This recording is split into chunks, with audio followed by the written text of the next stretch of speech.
Dear colleagues, I see that you have a lot of energy after all the sessions in the past 2 days, so it's a good sign. For me, it's a sign that CBS so far was a success and that you learned a lot and you met some new people and exchanged your ideas, practices, and that we can continue this cooperation after the seminar as well. And as promised, we are coming to the closing keynote, and we are very happy to have Mr. Pedro Moreno de Fonseca from CEDEFOP, who will talk to us about the use of ICT guidance and what we have learned so far and what are the ways to go forward. So we started with the research perspective, went through practical workshops, and now we have sort of CEDEFOP's view on how ICT can be used or is used in guidance. So thank you again for coming to our cross-border, and let's take the next step. Thank you. Thank you to Foundation Tempus for inviting CEDEFOP to participate in this seminar. So yes, we had a very good meal. Now we're with our full bellies, want to sleep. And so to energize you, you're going to listen to me for 40 minutes.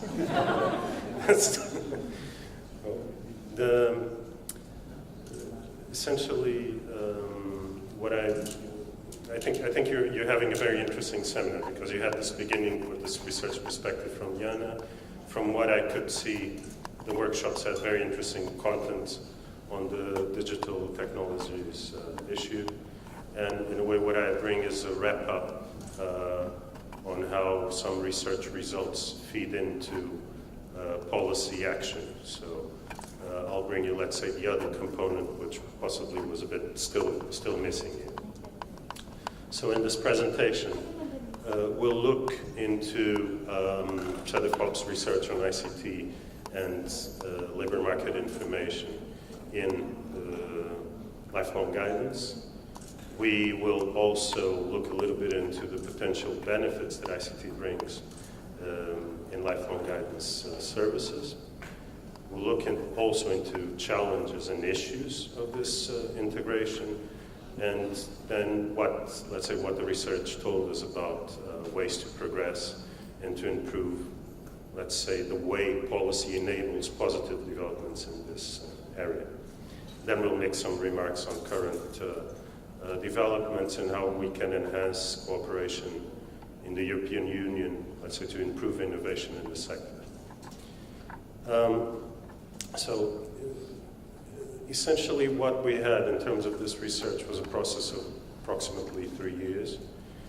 We first did a study on labor market information in guidance, which was followed by an international expert workshop, in which, of course, the issue of ICT came through very strongly in terms of how to support the integration of labor market information and intelligence, and we had a discussion on potential tools that CEDEFOP could develop to support the activity across Europe, the guidance activity across Europe.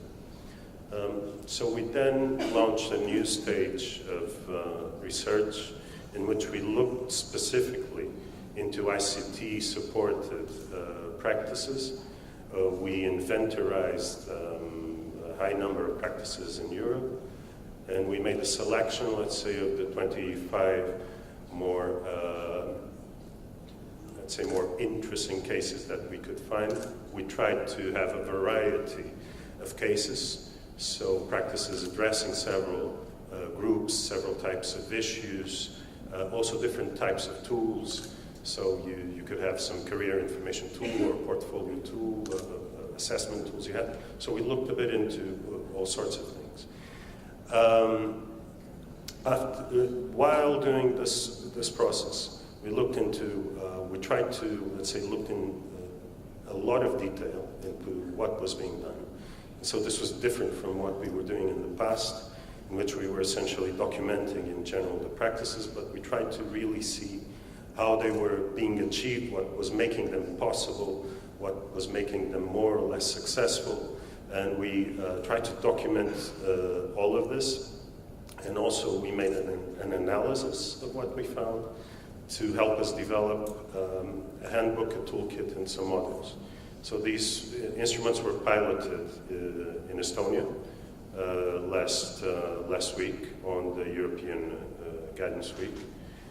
So a first version of these tools. We are going to take into account the feedback we received now to finalize the development of the tools. But essentially, what we developed was a handbook to support policymakers in making decisions and planning the transfer of interesting ICT practices, meaning how to adapt or which parts of these practices are interesting for the specific national context. So the handbook supports this process in several ways. A toolkit with some tips and general approaches on how to integrate labor market information in guidance processes, and some training modules aimed at practitioners and career service managers on how to integrate both the LMI and the ICT into the career services. So the first feedback was quite positive. Now we need to read through all the feedback and understand what we can do to make things even better. Now, of course, the study also produced a number of policy and technical recommendations.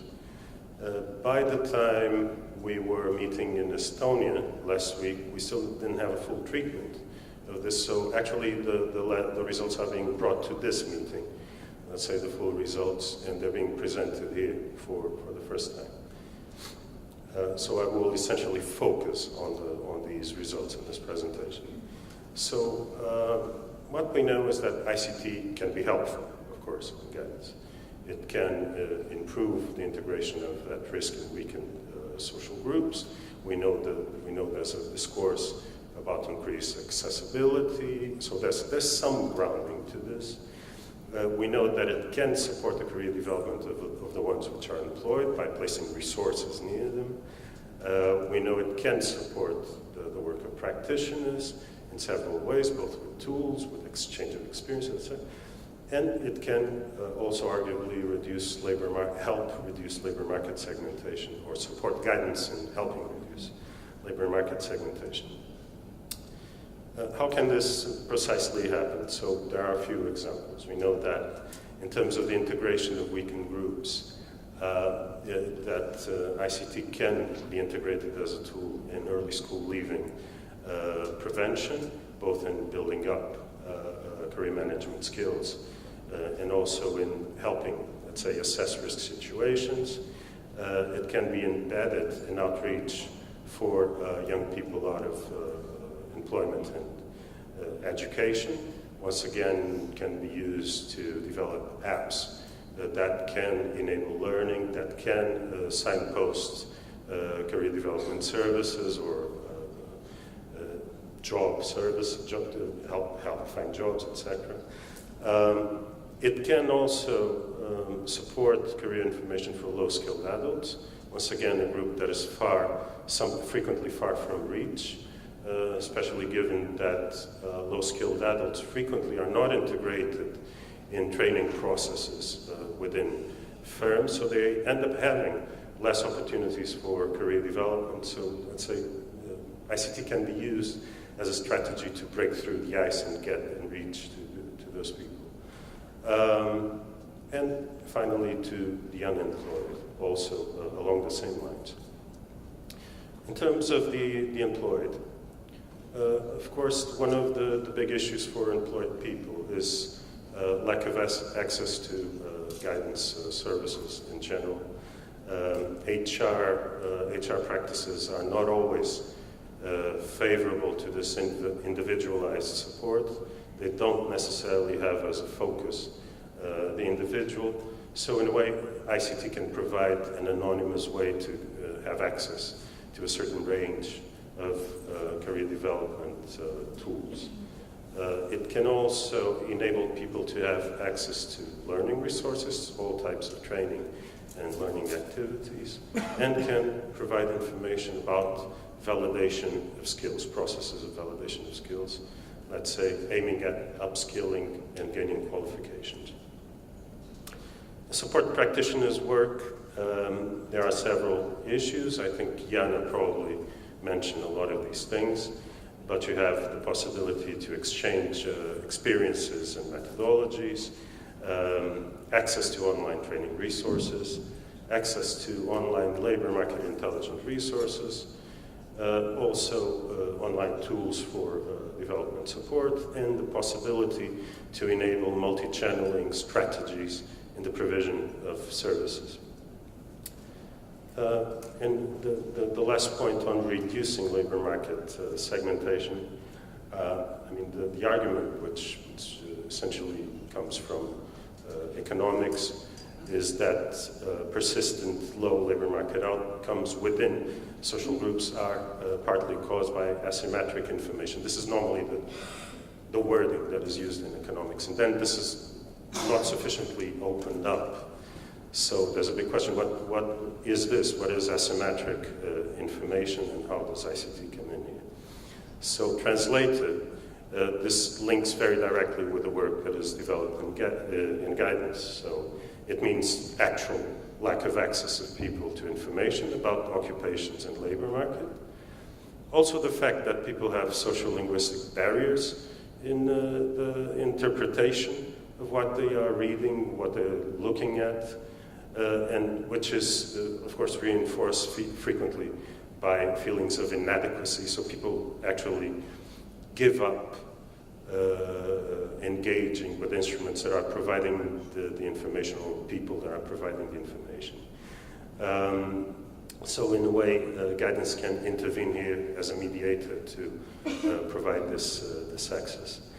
There's also a fact that a lot of people, especially within, let's say, low qualified groups, frequently in low-skilled groups, have resistance in searching support. Normally you have a phenomenon of extremes, either the low qualified or the very high qualified, for different reasons, don't want to search for support.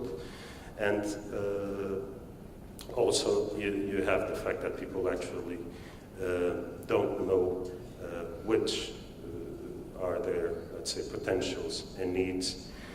And this all constitutes, let's say, at the end, asymmetric information, which guidance can help solve. In this process, I mean, ICT does not solve the problem, but again, it helps break this cycle. So what you will have is that essentially people which are already in a bad situation have a reinforcement of this situation because they do not access the information, they are not capable of interpreting it, so they keep on having bad labor market outcomes. ICT helps a bit put the information, put the resources at the tip of the fingers of people.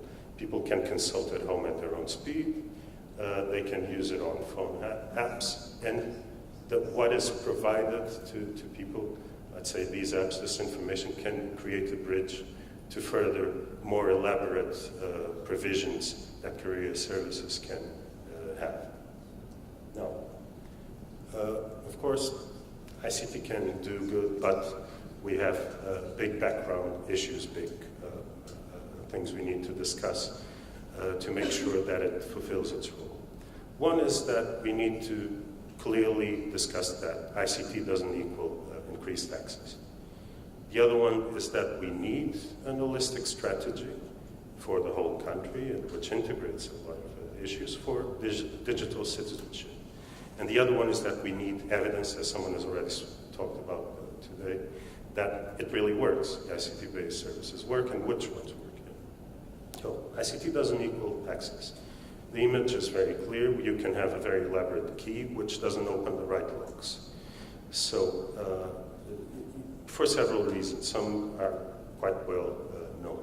We have the issue of digital divide, so not everyone can use in the same way with the same degree of efficiency digital tools. You have the fact that not everyone is connected to the internet.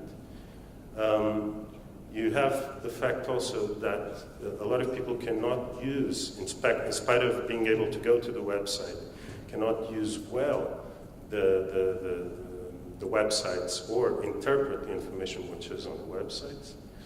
And we also know that we have another issue, which is frequently these resources are put online and they're fabricated at central level, but they're not adapted to local contexts and local issues.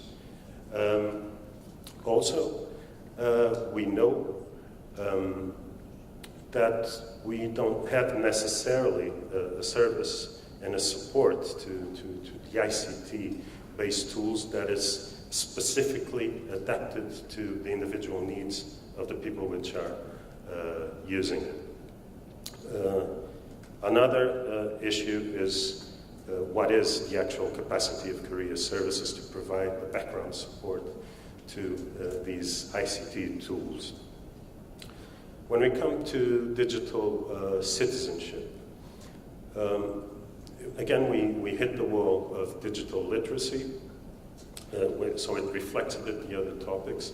Enabling access to equipment, so governments must have strategy to enable both development of skills and access to equipment, computers, or whatever they may be, to guarantee coverage and connectivity of people, and to also enable integration between services and systems. So it's also the responsibility of public administration that you have the public employment service and the educational service, let's say the training services, following the same codes, using the same supports, using common tools, and talking the same language, exchanging information in the same way. So this is all part of all the background that must exist, and this is what happens in countries which are more successful with this type of strategies.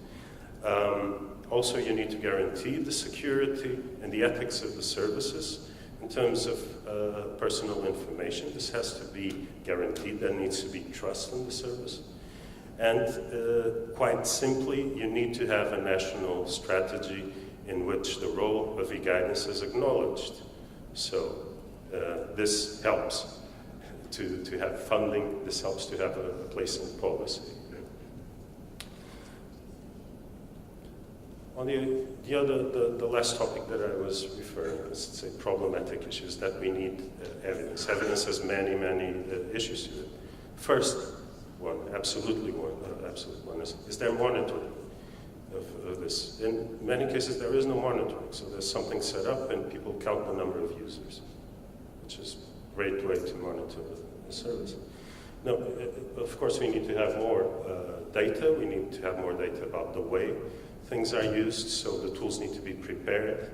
First, for this data gathering to exist, there needs to be an analysis of result and a consequence on what these results are. Part of the monitoring and the evaluation has simply to show that the ICT solutions have an effect, any type of effect over the needs which are identified. Also, there needs to be a progressive knowledge being constructed about what works best and what doesn't work so well. Also, either we like it or not, it needs to be resource efficient. We cannot have solutions which are too expensive because they will not be supported. There will be a one-off and it will never happen again. So every time you have someone in charge, requesting, we have this really nice ICT tool, would be great for the students. How much does it cost that? No. We had something similar 3 years ago that nobody cared about it, didn't work so well. So that's this type of thing that's solved by evidence. Another issue is that, if possible, efficacy should be measured in terms of learning outcomes. It's not easy to implement learning outcomes solutions, but it's very convincing. If you do manage to prove that there's a before and an after the usage of the tool, and you're measuring it with level of skill, something that can be palpable, then you have some sort of evidence that you can present and use as an argument to support the case for more investment and more development. also, if possible, measured in terms of socioeconomic impact. This is very difficult, but it's important to make a case nationally for the promotion of studies that identify, that this tool contributed for the reduction of early school leaving in this region.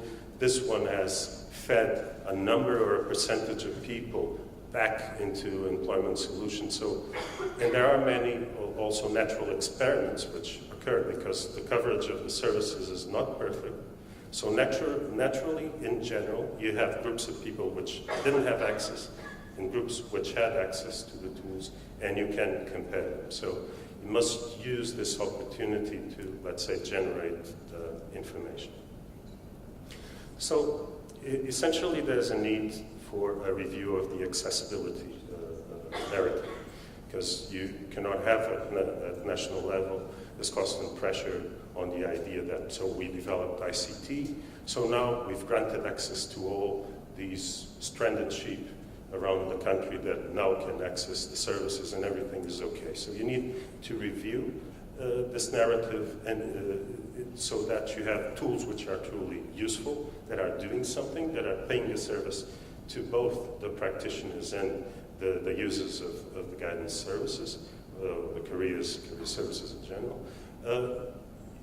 But for this, you need to have the accountability and the evidence which I talked about. So slowly, there needs to be work in this direction to develop this monitoring systems.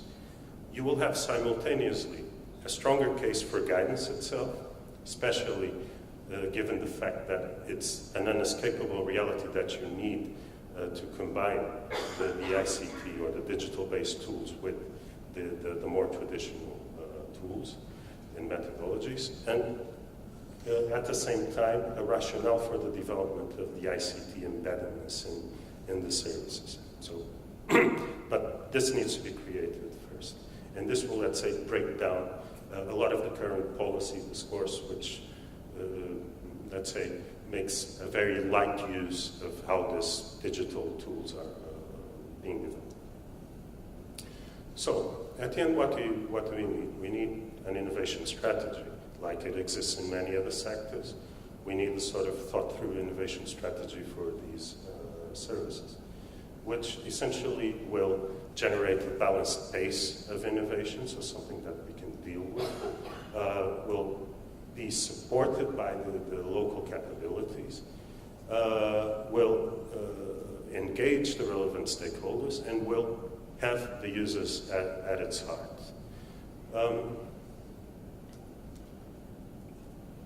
Opening up the box, what does this mean? It means that the cases of success that we've seen have acknowledged the fact that the systems have a heritage. They came to be what they are because there's work done before. It's quite simple. So there was, when developing the tools, an acknowledgement of the complementarity of services, for example, youth strategies and educational policy. There was sufficient time, this is important, to adapt the tools and the codes used in the services. So things were not done overnight. They were researched first, a lot of people were consulted, and then there was time to, let's say, do staff development, equipment, etc., etc. So this is an important thing, it's realistic timings. And there was also an acknowledgement of the existence of set expectations in terms of what each service or each agent expects from the other service. You know, I expect you to give me this sort of information about unemployed. So when the innovation was developed, it was developed in a way that this pack of information was still preserved, and the rest of the new information and new provisions were created. And say this is the type of thing that must be met. Also, the fact that new functions change slightly the roles of people, so you also need work at this level. Another important issue in terms of successful practices, they respond to real needs. So reality, not hype, not being cool. So the idea is pretty much that successful tools were not created just because there was a new technology available, because someone picked up something in a conference and thought that it would be the greatest thing in the world to put it in their country. So essentially, they were based on an assessment of local needs. Most frequent cases were needs, early school leavers and needs were very frequent motivation, but also, let's say, a lot of long-term unemployed. You had several types of, sometimes you may have female unemployment, which is very high in a certain area. So the tools were tailored in the way that they were responding to something very precise. Also, and very importantly, and this is really a very important point, there was the care to embed the tools in the existing methodologies, in the logic of the services, in the processes which underlie the organization of the services. So if changes were made, they were made very carefully. So the idea was not to create a parallel universe at the side of the services, but to see how in the activities developed, an ICT tool could make a difference, or could originate a new type of activity which would be connectable to what already was existing.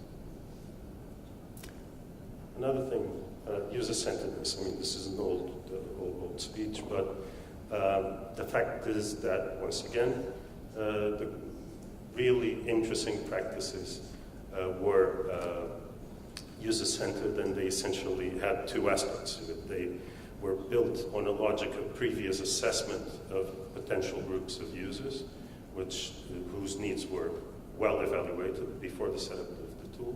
And then they had a mechanism to make progressive evaluation of individual needs.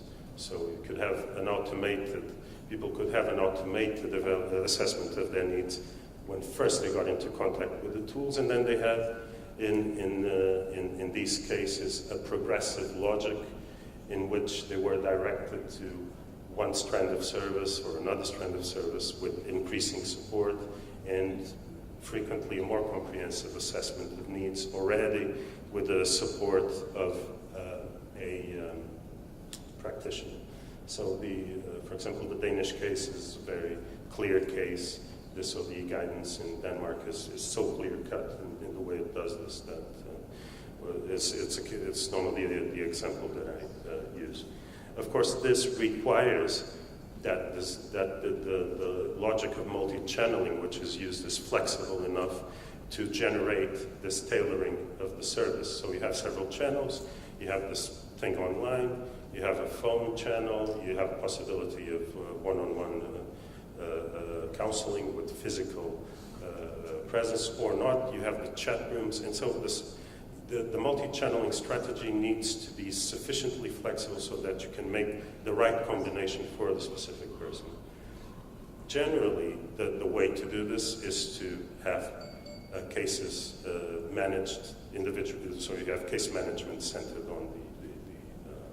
on the counselor, and the counselor has a certain level of autonomy, so you can have a framework, but there's counselor autonomy. Now, importantly, I mean, this seems probably obvious for everyone here, but it's not obvious frequently for the administrations or the providers of the service. You need a professional career service backing the tools. So you cannot just have a set of information and have this sort of umbrella approach, the same thing served for everyone. So essentially, you know that you need the career service. The career service needs to be very linked to the updating of the contents in the tools, of reviewing the methodologies in case there are changes. And there needs to be a possibility also to escalate the support which is provided. So because tools which only signpost things and give sort of non-dynamic information tend to lose their popularity very quickly. And so it's like a missed opportunity at national level. People need to feel that if they need more help, they can get it, and they can get it in the right way. And this is also very good publicity, let's say, for the tools.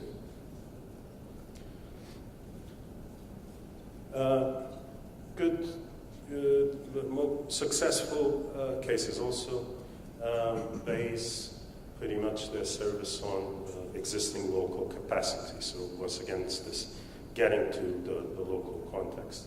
So they are connected, even if they are, let's say, managed at national level, then they have provisions which are linked to localizing career services. So some in the municipality, in the local public employment service, so you have this targeting of the provision. If you need further support, this is where you get it. This is the style of thing which you will get. Also, the labor market intelligence, which is integrated in the tools, departs from locally provided information, because, let's say, learning opportunities, job opportunities exist locally. They don't exist abstractly in not to this statistical unit, geographical unit. No, they exist locally. People need to be able to reach for the jobs. So there are several strategies to do this, but generally the one which seems to work best is to use sector councils. So combine this information of sector councils with statistical information which exists, so that people have an updated information about current jobs, job prospects, changes in the occupational profile, let's say, and information about local environments, let's say organizational environments where people can work. Maybe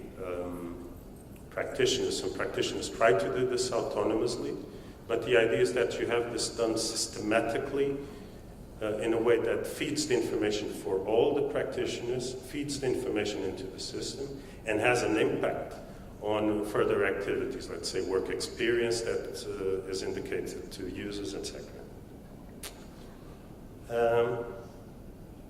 Also, this type of ICT development strategy bears in mind that local capacity needs to be developed. So you cannot simply use what is there, especially if there's not much there concerning the ICT capacity. This means helping services renovate equipment, providing technical support to what was established, and also investing in the management, because frequently the blockage is not at practice level, but it's at management level. And there's a weak understanding at management level of how ICT can, let's say, improve successfully the role of career services. Now, also another issue is that what we want is solutions and not endless trouble for the practitioners. So this must be taken into account. Let's say the tools need to be uncomplicated, they need to be user-friendly for practitioners, so you shouldn't need to be an IT engineer to use the tools or an advanced user. You need constant support and updated tools. You need to assure, and this is a bit what I've said, that there are at least minimum skills among the practitioners to use the tools and interpret the information in it. And embeddedness in their activities. And actually, it's useful when administrations develop some tools which are directed at practitioners and not only for practitioners to use in their service. So this should also be part of this IT-based strategy, innovation strategy. Now, I talked a little bit about this idea, but the idea is that generally, in the cases that work best, you have national coordination on certain levels, but the action is local, and there's a very clear conscience of this. So the first thing which is normally done in successful cases is that there's an alignment of regional and local agendas with the national targets, of the big policy targets in terms of employment. X% of these people should have a job, or we're have everyone with secondary education, this type of thing. And you need to have an alignment. You have local issues, but you need to feed into the national priorities so that you can assure budget, political support, and also continued follow-up and continuous support financially and technically. Normally what stays, the competence that stays at national level is the coordination of these, let's say, the money and these technical resources and the quality assurance mechanism, because you need to, let's say, have a shared standard for all the local services. What is then activated locally is that you have a clear evaluation of local needs, so the needs are not evaluated simply at national level. You have a work developed to see what's happening locally. You also try to assess what are the local challenges to develop the service, and you also try to gather the maximum of information from the local sources. Practitioner development is also planned at local level, not at national level, because there is an acknowledgement of the locality of the needs. And the stakeholder engagement, once again, is not done at national level. There's an understanding that things are solved at local level, so the employers are local, the services that can cooperate exist locally. So this is the idea behind it. It's very easy when doing policy planning to make mistakes on this level. So there needs to be an awareness raising concerning this.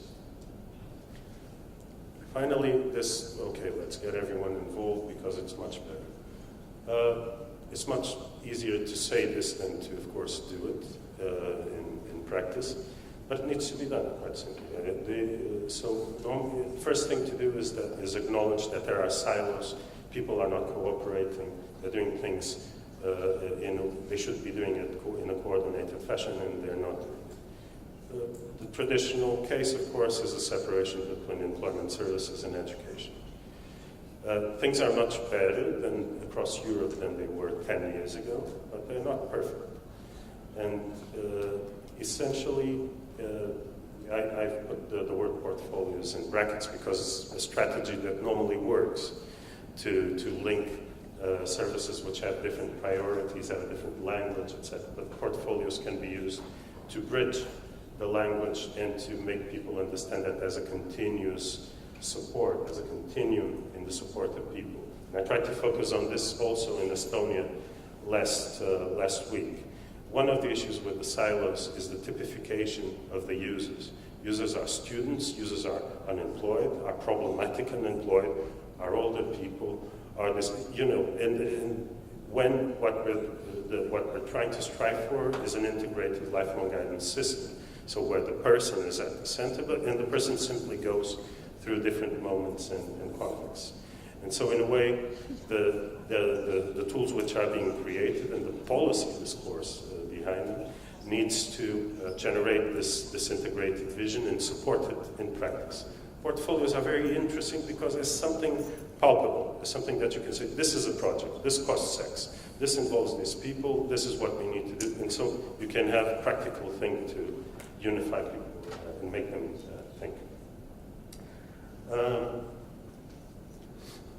You, of course, need a common agreement at the beginning, early in the process, because people need to agree on which needs are going to be addressed by the tools that are going to be developed, especially because budget is going to be put into it.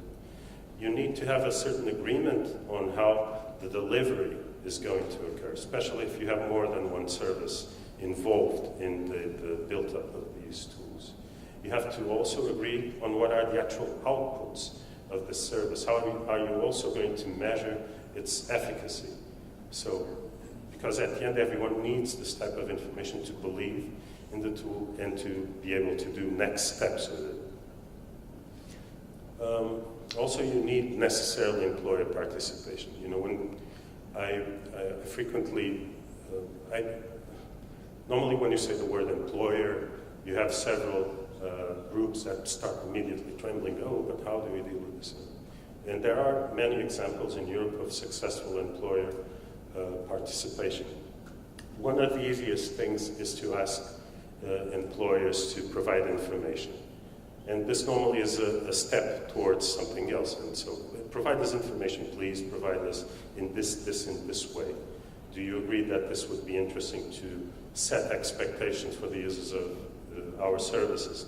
And the employers can respond, of course we can give this information, but actually that information doesn't really describe what we do.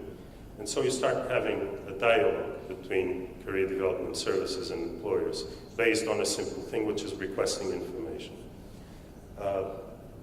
Also, it's useful, the second step normally is that then you have an intensification of programs which have guidance and counseling and have learning activities connected to these career development activities. So you have the setup of internships, of work experiences, of apprenticeships, and suddenly you have guidance doing what frequently policymakers saying that it can't do. Oh, they just go there and have conversations with them, but then there's the job market and the reality. No, like this you can start to make a really, let's say, subtle connection between things activated by the services. So you need also two things which rarely do occur successfully is practitioner and user participation in the development of the tools. These are complicated things because frequently the tools are done by web developers. Web developers have set up packages. They also have set up packages for user experience. They have very aggressive marketing, and it's very difficult for practitioners to suddenly deal with this, or even managers of careers services. But the fact is that you need to think ahead on how this participation is going to occur, and you need to assure the voice of these two groups. So this means having strategies which are to a large extent defined by the buyer of the service, or by, let's say, the ones who will do the management of the business component, which is the setup of the guidance service, not the build-up of the tool. So you need to assure control on how the project is being developed. This probably means that you need to impose a set number of tasks to achieve a result in terms of web development. And you need to have, of course, either resident capacity in terms of web development where you are, or you need to have sufficient budget to be able to do this. But you need to do this, otherwise you'll build a tool that will not do anything. Also, just another thing, it's also important to include the voice of users for tool improvement, which means you have incorporated in the tool a consultation method to the users, or at least you develop activities with the users of the tools so that they express their opinions, how things can improve, etc.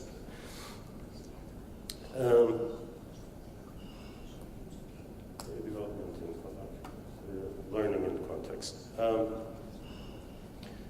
This simply means that we need to bring the tools to where the needs are. So essentially, it means to integrate the tools in the logic of development of a career learning culture in the diverse sectors where guidance and counseling is needed. So this means in education to support, in a way that it supports pedagogical activities in careers education in schools, which are normally framed or frequently framed by a curriculum of types. You need to have, which means that you then need to have a cooperation there with career educators. Then you have the, let's say, intrusion into or embeddedness into the HR development, staff development, which means that somehow you need to create a career learning logic in activities and enterprises which manage talent, which manage age, which manage transmission of knowledge, and you use ICT to infuse the career learning logic. And also you embed it in outreach strategy, so the work which is more communitarian based, and you try to do it so that you can empower basic activities like having information to identify the people that are going to be outreached, to contact these people with, using apps or something like this, and using it to support, for example, the adaptation of learning activities and the tailoring that you need to do with people that have, let's say, stronger needs. I know I'm talking a bit in abstract, but you've had a lot of discussion about practices, so I'm focusing more on this bird's eye view and micro elements. Now, some technical tips that came out of the study. So just very simple tips. One is that things seem to work better when you have teams with mixed expertise. So you don't just dump a tool with the practitioners. You have a constant collaboration work with a team that manages to have an insight onto the practice, an insight onto the production of information. So you need someone looking at the labor market information and the data, and the job data, etc. And you have then someone that takes care of the ICT component. Also, someone within these teams needs to have awareness and skills in terms of marketing, because there's a large component of marketing in the tools. Another thing is that open source softwares are recommendable because they're cheap. Anyone can use them. There's no problem with licenses. They're also supported by communities normally. You also have advice, online advice on how to use them. So there's a learning curve normally with open source software, but it tends to pay off.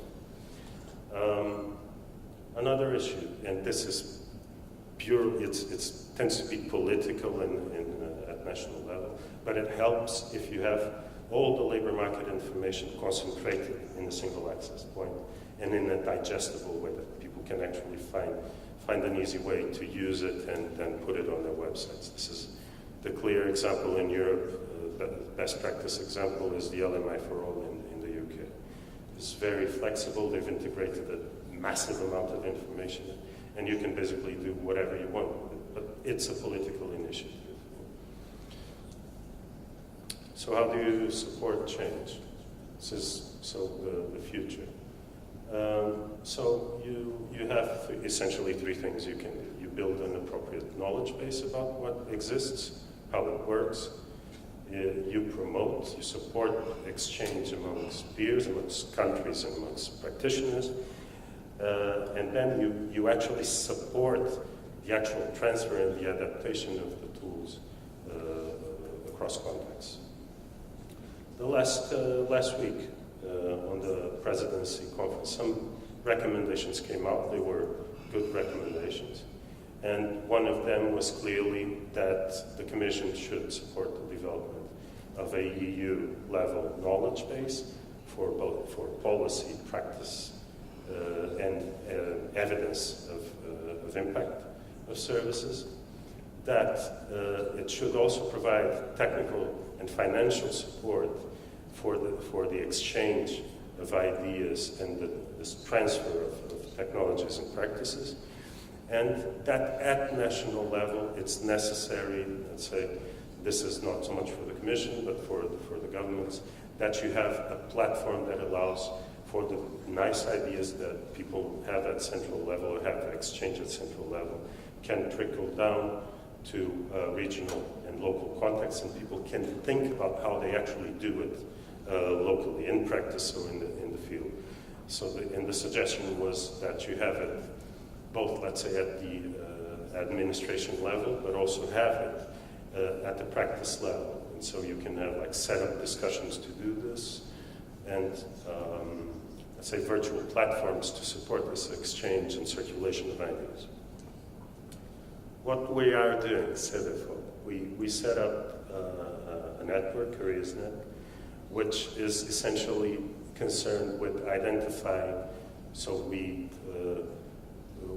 try to, let's say, gather as much data as we can about practices and systems, and then we try to identify gaps in potential responses. So this is an activity which we intend to do ongoing basis. And with, let's say, a high level of detail. So this is part of this approach that we're having to a very detailed gathering of data. And what we intend to do, let's say, is to provide both the information to people who want to do these innovation processes in terms of services, and help them build at national level cases, business cases and planning for the generation of new services. So let's say you want to introduce a new platform, you think that you saw a good idea, let's say in the Netherlands, or you want to put it in your country, we can help you, let's say, formulate a business case that is adequate for your context. So this is a bit the idea. We're also developing some artifacts, let's say, forms that you can use to build this case as examples of this type of thing. So we also, of course, need to promote peer exchange, especially in topics that we see that are not being explored, and bench learning. On that aspect, we are doing something that is parallel to Euroguidance. The idea is that to the extent we have complementarities in this activity, we will explore them. So if for example, you are exploring a precise theme here in Euroguidance, you're exploring a certain theme, we can try to reinforce the way in which is being explored and to enable this exchange of practices across countries. So we try to support the background process. So, another thing we're trying to do is, to the extent that there are these big EU initiatives, let's say the Youth Guarantee, the upskilling pathways, all these things that are coming up, is to support countries in understanding what they are to begin with and how they can be compatible with let's say, with the national framework, the national systems, and all of this, so we can bridge a bit this dialogue. So this doesn't concern only ICT, but all sorts of innovation. And this is where I finish. I think I've talked really for a long time. And thank you for your attention and your time.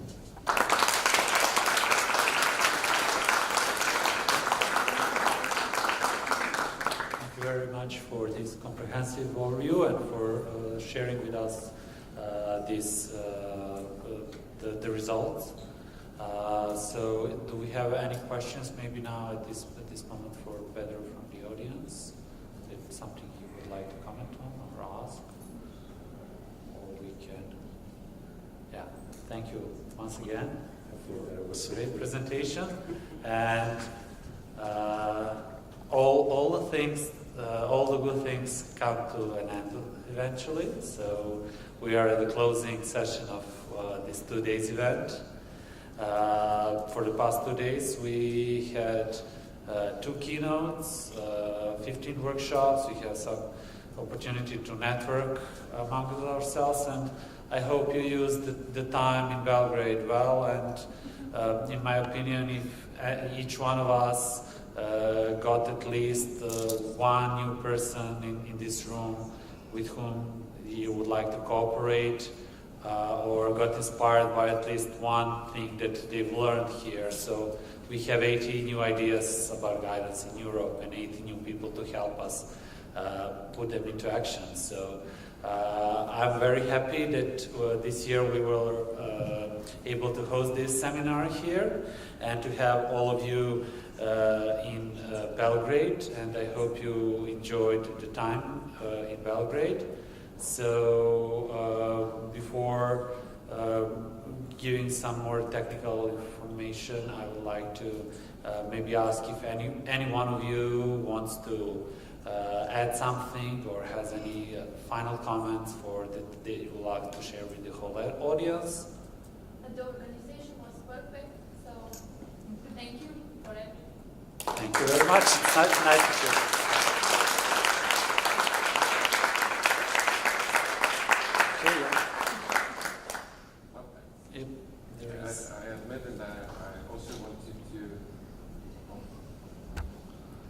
I admit that I also wanted to say thank you for this very warm welcome, and especially for this huge dinner yesterday evening, which will last for the next 2 weeks.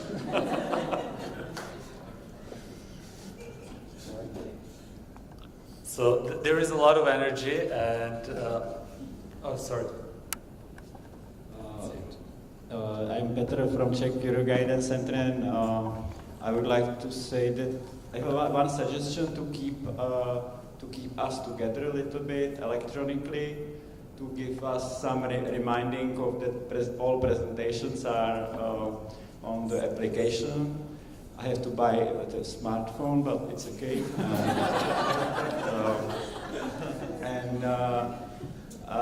I am lucky that we plan next year in Romania, so 11 countries.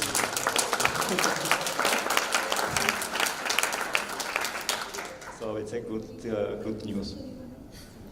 Thank you, Pedro. That was my next line. So the next thing that we will do is to get the materials from the presenters, and we will put them inside the app. And also inside the app, what you can do right now, or after we finish, you can do the service for the evaluation service for the sessions you participated in. But we will definitely follow up on this next week and send you forms to give us your feedback on how did you like the CBS, the workshops, the keynotes, and all the things. If anybody hasn't taken their certificates, you can contact our lovely colleagues at the registration desk.